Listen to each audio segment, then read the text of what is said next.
Welcome, Retriever Nation. We're in the brand new, of course, it's the visitors' dugout, but still a brand new dugout here at UMBC softball. We're with head coach Chris Kohlmeyer on the eve of the 2022 season. And Coach, talk about this group. Obviously, every group is different every year. You're coming off two, championship years, 1 year apart.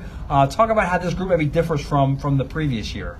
Yeah, we return a core group of kids still from the last several couple championships we've had. We returned the majority of our pitching, well, actually all of our pitching, and we return a really good core group of players out on the field and on offense. The one thing we're missing two seniors from last year, Maddie Danew and Julia Keffler, who were two catalysts in our lineup, especially at the top of the lineup, that were two of the best I have ever coached. And we are missing them a little bit, but we have a great core group that returns that are going to be there to fill in those gaps right there. So we feel really good about where we're at and the preparation that we're going through right now, preparing for this weekend.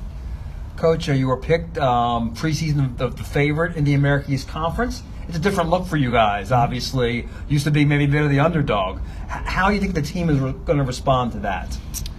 We actually talked about it a couple of times. We talked about that, even last year, getting the preseason number 3 ranking going into going into conference and everything. They took it a little bit as a slap in the face, but we still talked about how we had the crown.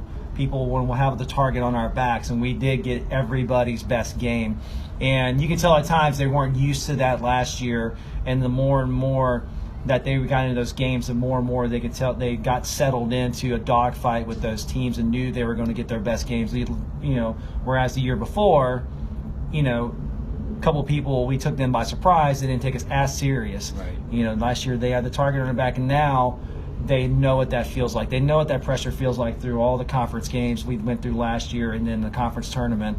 They know what that feels like. So I feel really good about being in that position with this veteran group of kids, and going into our first weekend of ball this weekend. We'll still get those two teams' best shot, knowing they're going after a team that's won the conference the last 2 years. And with a little bit of advantage, they got to play last weekend down south at a couple different places. So, they're going to be rip-roaring ready to get back on the field. Talk about this weekend. You got St. Joe's and Seton Hall coming in for games on Saturday and Sunday at 10 and noon. Talk about what you expect to see from those two visitors this weekend. Two very scrappy ball clubs, very well coached. I know the head coach at Seton Hall very well, is Angie Churchill, who used to be the head coach at Hartford, who now is at Seton Hall. So we know what to expect from them. They're going to be very well coached and be very aggressive on offense and on defense and in the circle. So St. Joe's is a little newer to us, but we've got to see a little, some game film of them, with them playing last weekend. We got to see a little ESPN Plus action. Oh, wow. Be able to watch them a little bit. So very good hitting ball club as well, and they have solid pitching. So it's going to be 4 really hard-fought games for us this weekend. And really, this is the type of schedule we wanted to put together. We wanted to put together a really good, tough mid-major schedule, maybe sprinkle in a few Power 5s here and there. We only got one with, University of Maryland down the road a little bit. But to prepare us for the America East Conference and, make sure that, we know maybe we put together a schedule that's going to be tougher potentially than what the America East, or just as good as what the America East has to offer for us, going into conference play.